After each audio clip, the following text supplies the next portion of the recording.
This is not to say that other realities do not exist. I have been conscious before your earth was formed. To write this book, and in most of my communications with Rupert, I adopt from my own bank of past personalities those characteristics that seem appropriate. There are many of us personalities, like myself, unfocused in physical matter or time. Our existence seems strange to you only because you do not realize the true potentials of personality, and you are hypnotized by your own limited concepts. I am primarily a teacher, but I have not been a man of letters per se. I am primarily a personality with a message. You create the world that you know. You have been given perhaps the most awesome gift of all, the ability to project your thoughts outward into physical form. The gift brings a responsibility, and many of you are tempted to congratulate yourselves on the successes of your lives and blame God, fate, and society for your failures. In like manner, mankind has a tendency to project his own guilt and his own errors upon a Father God image, who it seems must grow weary of so many complaints. The fact is that each of you create your own physical reality, and in mass you create both the glories and the terrors that exist within your earthly experience. Until you realize that you are the creators, you will refuse to accept this responsibility.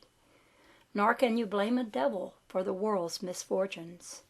You have grown sophisticated enough to realize that the devil is a projection of your own psyche, but you have not grown wise enough to learn how to use your creativity constructively. Most of my readers are familiar with the term muscle-bound. As a species, you have grown ego-bound instead, held in a spiritual rigidity, with the intuitive portions of the self either denied or distorted beyond any recognition. The hour is growing late. Both of my friends must get up early in the morning. Rupert is working on 2 books of his own and must get his sleep. Before I end this session, I ask you to imagine our setting, for Rupert has told me that as a writer must be careful to set the scene. I speak through Rupert twice a week on Mondays and Wednesdays in this same large room. The lights are always lit. This evening is enjoyable for me to look out through Rupert's eyes at the wintry corner beyond. Physical reality has always been refreshing to me, and through Rupert's cooperation, and as I write this book, I see that I was correct in appreciating its unique charms. There is one other character to be mentioned here, Willie the cat, a beloved monster who is now sleeping. The nature of animal consciousness in itself is a highly interesting subject, and one that we will later consider. The cat is aware of my presence and has on several occasions reacted rather noticeably to it. In this book I hope to show the constant interactions that occur between all units of consciousness, the communication that leaps beyond the barriers of species, and in some of these discussions we will use Willie as a case in point. Since we have mentioned animals, let me say here that they do possess a kind of consciousness that does not allow them as many freedoms as your own. Yet at the same time they are not hampered in its use by certain characteristics that often impede the practical potential of human consciousness. Consciousness is a way of perceiving the various dimensions of reality. Consciousness as you know it is highly specialized. The physical senses allow you to perceive the three-dimensional world, and yet by their very nature they can inhibit the perception of other equally valid dimensions. Most of you identify with your daily physical-oriented self. You would not think of identifying with one portion of your body and ignoring all other parts, and yet you are doing the same thing when you imagine that the egotistical self carries the burden of your identity.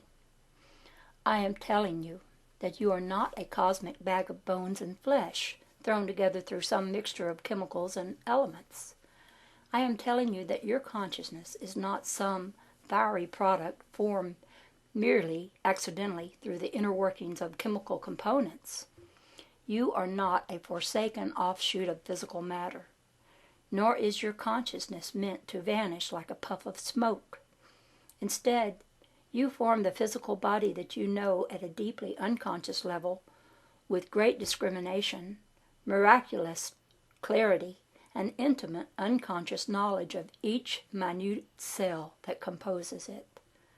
This is not meant symbolically. Now, because your conscious mind, as you think of it, is not aware of these activities, you do not identify with this inner portion of yourself.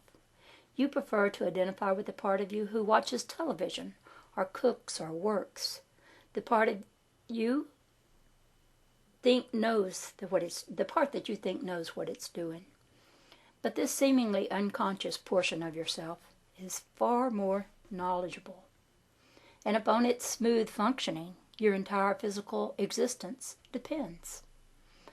This portion is conscious, aware, alert. It is you, so focused in physical reality, who do not listen to its voice, who do not understand that it is the great psychological strength from which your physicality oriented self springs. I call this seemingly unconscious the inner ego, for it directs inner activities. It correlates information that is perceived not through the physical senses, but through other channels. It is the inner perceiver of reality that exists beyond the three-dimensional. It carries within it the memory of each of your past existences.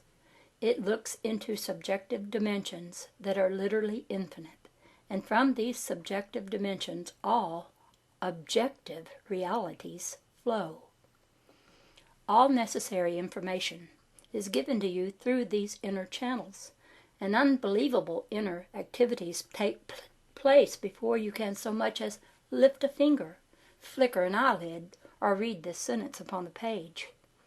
This portion of your identity is quite natively clairvoyant and telepathic, so that you are warned of disasters before they occur, whether or not you consciously accept the message, and all communication takes place long before a word is spoken. The outer ego and the inner ego operate together, the one to enable you to manipulate in the world that you know, the other to bring you those delicate inner perceptions without which physical existence could not be maintained. There is, however, a portion of you, the deeper identity, who forms both the inner ego and the outer ego, who decided that you would be a physical being in this place and in this time. This is the core of your identity, the psychic seed from which you sprang, the multi-dimensional personality of which you are a part. For those of you who wonder where I place the subconscious, as psychologists think of it, you can imagine it as a meeting place, so to speak, between the outer and the inner egos. You must understand that there are no real divisions to the self, however, so we speak of various portions only to make the basic ideal clear. Since we are addressing individuals who do identify with the normally conscious self, I bring such matters up in this first chapter because I will be using the terms later in the book, and because I want to state the fact of multi-dimensional personality as soon as possible. You cannot understand yourselves, and you cannot accept my independent existence until you rid yourself of the notion that personality is a here and now attribute of consciousness. Now, some of the things that I may say about physical reality in this book may startle you, but remember that I am viewing it from an entirely different standpoint. You are presently focused entirely within it, wondering perhaps what else, if anything, there may be outside. I am outside, returning momentarily to a dimension that I know and loved. I am not in your terms a resident, however.